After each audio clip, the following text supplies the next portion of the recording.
السلام علیکم ورحمۃ اللہ وبرکاتہ۔ الحمدللہ وحدہ والصلاة والسلام علی من لا نبی بعدہ، اما بعد فاعوذ باللہ من الشیطان الرجیم، بسم اللہ الرحمن الرحیم۔ فاما من اعطى واتقى وصدق بالحسنى فسنيسره لليسرى، صدق اللہ العظیم۔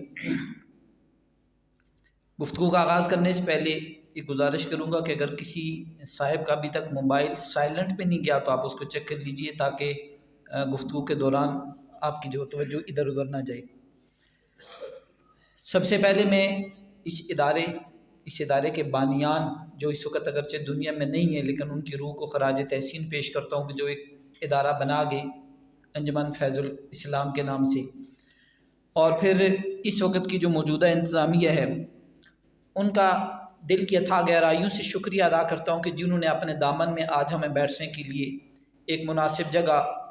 مہیا فرمائی۔ اس کے بعد میں ایک بھرپور کوشش اور پوری کمپین کے ساتھ اور شب و روز ایک کر کے محنت کر کے یہاں پہ اس پروگرام کو ترتیب دینے کے لیے محترم لیاقت صاحب اور ظہیر صاحب کا شکریہ ادا کرتا ہوں۔ یہ آج کا تمام تر پروگرام جتنا بھی ہوا ہے وہ سارے کا سارا ان دونوں احباب نے اپنی ذمہ داری کے اوپر ہی سارا کچھ کیا ہے۔ قرآن کریم کی ایک آیت میں نے پڑھی آپ کے سامنے، فَأَمَّا مَنْ آتَى وَاتَّقَى وَصَدَّقَ بِالْحُسْنَى فَسَنُيَسِّرُهُ لِلْيُسْرَى۔ فَسَنُيَسِّرُهُ لِلْيُسْرَى، اللہ تعالیٰ فرماتے ہیں کہ یہ میری طرف سے گارنٹی ہے کہ میں کچھ لوگوں کے لیے آسانیاں پیدا کر دوں گا۔ فَسَنُيَسِّرُهُ، ان قریب، یہ دور کی بات نہیں ہے۔ عربی گرامر سے اگر کوئی واقف ہیں آپ لوگ تو مضارع کے اوپر جب سین آ جاتا ہے تو اس وقت اس کا معنی ان قریب ہوتا ہے، اور فے کا لفظ جو آتا ہے اس کا مطلب ہوتا ہے فوری طور پہ، تعقیب۔ قرآن کہہ رہا ہے فَسَنُيَسِّرُهُ لِلْيُسْرَى، کچھ لوگوں کے لیے میں فوراً فٹافٹ ان قریب بہت جلد آسانیاں پیدا کر دینے والا ہوں۔ یہ کون سے والے لوگ ہیں؟ یہ وہ لوگ ہیں اما من آتا، وہ انسان جس کو اللہ تعالیٰ دینے کا عادی بنا دیتا ہے، جس انسان کو دینے کا عادی بنا دیتا ہے اللہ تعالیٰ اس انسان کے لیے آسانیاں پیدا کرتے ہیں۔ آج ہم میں سے کوئی ایک انسان، اگر میں یہ کہوں دعوے سے تو شاید میرا یہ دعویٰ غلط نہیں ہوگا کہ ہم میں سے کوئی ایک انسان بھی اس وقت ایسا نہیں جو کہیں نہ کہیں کسی مشکل میں، کہیں نہ کہیں کسی پریشانی میں، کہیں نہ کہیں کسی تکلیف کے اندر مبتلا نہ ہو۔ مشکل کی نوعیت بدلی ہوئی ہوتی ہے، کوئی غربت کی وجہ سے مشکل میں ہے، کوئی ایسا ہے پیسہ ہونے کے باوجود کسی مشکل میں ہے، کوئی پیسہ ہونے کے باوجود بیماری کی مشکل میں ہے، کوئی کسی نہ کسی اعتبار سے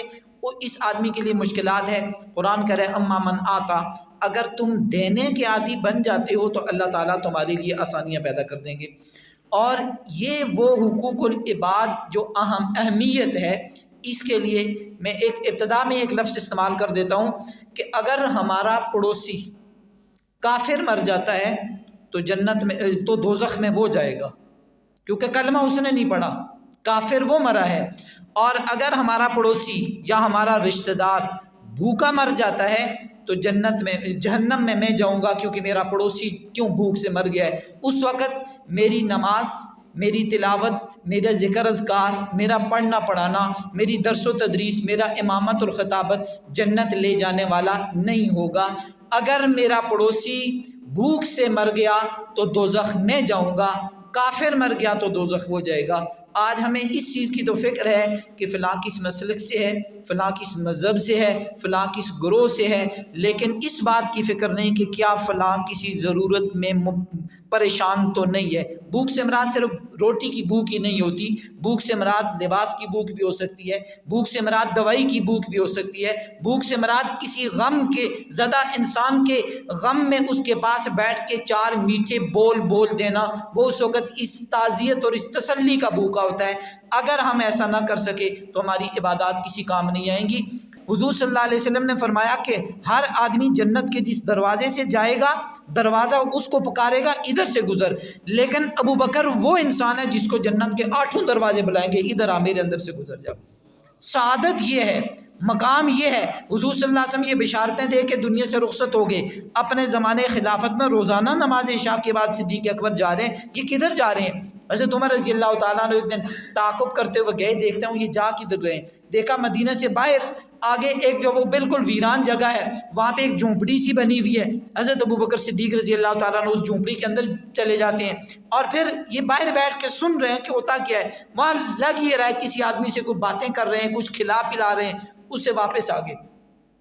دوسرے دن حضرت عمر رضی اللہ تعالیٰ عنہ نے یہ سوچا کہ آج میں یہ نیکی میں کماؤں گا، ابو بکر صدیق سے پہلے جانے کی کوشش کروں گا۔ انہوں نے مغرب کے بعد تھیلا اٹھایا، کھانے وانے کی چیزیں ساتھ ڈالی اور اس جھونپڑی کے اندر پہنچ گئے، اور جو ہی جا کے پہنچ گئے ان کے پاس بیٹھے تو انہوں نے کہا کہ بیٹا آج کہیں جلدی آ گئے ہو، خاموش رہے، بولے نہیں کہ پتہ نہ چلے کہ یہ شخص کون ہے اور کدھر سے یہ آیا ہے اور یہ کون ہے۔ کہتے ہیں آج جلدی آ گئے ہو، آپ تو روزانہ اس سے دیر سے آتے تھے، ابھی بھی خاموش ہیں۔ انہوں نے کھانے کا لقمہ توڑا اور سالن میں بھگو کے، جو بھی اس دور کا جو سالن جو کچھ بھی تھا اس دور کا، اس میں بھگو کے اس بوڑھے آدمی کے منہ میں ڈالا تو فوراً وہ کہتے ہیں وہ آدمی آنکھوں سے اندھا ہے، آنکھوں سے نبینا بیٹھا ہوا ہے، اور وہ کہہ رہا ہے بیٹا تم وہ نہیں ہو جو روز آتے ہو، تم وہ نہیں ہو جو روز آتے ہو۔ اب بولے حضرت عمر رضی اللہ تعالیٰ عنہ کہ بابا جی آپ کو کیسے پتہ چلا کہ میں وہ نہیں ہوں؟ کہتے ہیں میرے منہ میں دانت نہیں اور میں اس عمر میں ہوں کہ میں خود لقمہ چبا نہیں سکتا، وہ جو روز آتا ہے نا وہ اپنے منہ میں روٹی چبا کے میرے منہ میں ڈالا کرتا ہے، تم وہ نہیں ہو۔ حضرت عمر رضی اللہ تعالیٰ عنہ کی چیخ نکل گئی، کہتے ہیں آپ کو پتہ ہے وہ کون ہے جو روز آتا ہے آپ کے پاس؟ مجھے تو نہیں پتہ، انہوں نے آپ کو کبھی بتایا نہیں کہ وہ کون ہے؟ جی نہیں میرے علم میں تو نہیں ہے۔ انہوں نے کہا آپ کو یہ پتہ ہے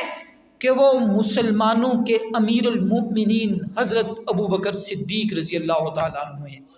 جب وہ بولا تو یہ بابا بالکل بے رخی کے انداز میں بول رہا ہے، ہوگا تمہارا امیر المؤمنین، میں تو یہودی ہوں، میں تو یہودی ہوں، وہ ہوگا تمہارا امیر المؤمنین۔ حضرت ابو بکر صدیق رضی اللہ تعالیٰ عنہ کے متعلق حضرت عمر پوچھتے ہیں کہ کیا ان کو معلوم ہے کہ آپ یہودی ہیں؟ کہتے ہیں بالکل معلوم ہے، وہ روز مجھے جب کھانا کھلاتا ہے میں اس کو اپنی کتاب پہ ایمان لانے کی دعوت دیتا ہوں کہ اس کو چھوڑ ادھر آ جا، اس مذہب میں آ، چھوڑ دے اس کو۔ مذہب یہ ہے اور ادھر مقام یہ ہے کہ جس کو رسول اللہ صلی اللہ علیہ وسلم فرما رہے ہیں جنت کے 8 دروازے بلائیں گے، ابو بکر آ جا، یہاں سے گزر جا۔ اور خدمت یہ ہے کہ یہودی سے یہ کہہ کے نہیں کہا کہ بابا تجھے روٹیاں کھلاتا ہوں تو مجھے کافر بنا رہا ہے، تجھے روٹیاں کھلاتا ہوں تو مجھے تورات کی دعوت دے رہا ہے۔ یہ ہے وہ ہمارا معاشرہ،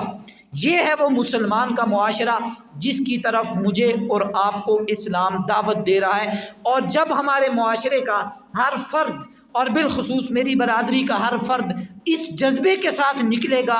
تو پھر قرآن کی یہ آیت اسے کہہ رہی ہے فَسَنُيَسِّرُهُ لِلْيُسْرَىٰ، بڑی جلدی تیرے لیے میں آسانیاں پیدا کرنے والا ہوں۔ رب کی طرف سے پیغام ہے یہ فَسَنُيَسِّرُهُ لِلْيُسْرَىٰ، میں تیرے لیے آسانیاں پیدا کر دوں گا۔ بہت زیادہ جو وہ لمبی گفتگو جو کرنے کا جی چاہ رہا ہے آپ لوگوں کے جذبے کی وجہ سے، لیکن وقت کی تنگی، مقدم ویلفیئر کی اب تک جو کام اور آنے والے کچھ اہداف، اس کے اوپر 2-3 منٹ بات کر کے میں بات ختم کروں گا، کیونکہ ابھی پالیسی بیان اور کل اور پرسوں 2 دن میں گروپ کے اندر ایک بات کر رہا تھا کہ آج کے دن مقدم ویلفیئر کے لیے ایک سرپرائز کا دن ہے، اور جو آپ میں سے اکثر کو بلکہ تمام کو ہی نہیں معلوم ہے، میں بھی یہ بھی ذکر نہیں کر رہا کیونکہ وہ ہم چاہتے ہیں کہ بانی مقدم جناب محترم صدر صاحب خود اپنی زبان سے یہاں اعلان کریں گے کہ آپ کے لیے وہ کون سا سرپرائز ہے، اور وہ وقت دور نہیں کہ جس وقت انشاءاللہ العزیز جیسے آج ہم ایک ایسے بڑے ادارے کے اندر بیٹھے ہوئے ہیں کہ جنہوں نے اپنے دامن میں ہمیں جگہ دی، اس سرپرائز کے حاصل ہونے کے بعد ہمارے لیے وہ وقت اب زیادہ دور نہیں، اگرچہ ہمیں اس پہ چند سال لگ جائیں لیکن وہ وقت دور نہیں کہ جب دوسرے ادارے آ کے دامن میں جگہ مانگا کریں گے کہ جناب ہمیں بھی یہاں تھوڑی سی بیٹھنے کی جگہ دو۔ انشاءاللہ العزیز وہ وقت ہمارے لیے دور نہیں، یہ بات آپ کو سمجھ آئے گی جب وہ اس سرپرائز کا اعلان خود کریں گے۔ مقدم ویلفیئر کے اوپر جو اب تک معاملات چل رہے تھے، اشارتاً آپ نے سنا ہے بیچ میں اختیاری مرحوم کے مکان کے حوالے سے، اختیاری کے آلات آپ کو واٹس ایپ گروپ کے اندر معلوم ہے، وہ میرے ذمہ کام لگایا تھا محترم صدر صاحب نے کہ آپ کے نزدیک پڑتا ہے تو لہٰذا اس کا کام کروائیں۔ اس مکان میں چونکہ 5 بچے ایک والدہ، ایک وہ اس کی بیوہ، اور وہ بھی ابھی عدت کے اندر، اس کے جو میرے ذمہ لگایا گیا تھا الحمدللہ اس وقت اس کا پی وی سی، پی پی آر اور بجلی کا کام کروانے کے بعد پلستر کا کام ہے، اور پلستر کا کام الحمدللہ مکان اندر سے 95% پورا ہو گیا۔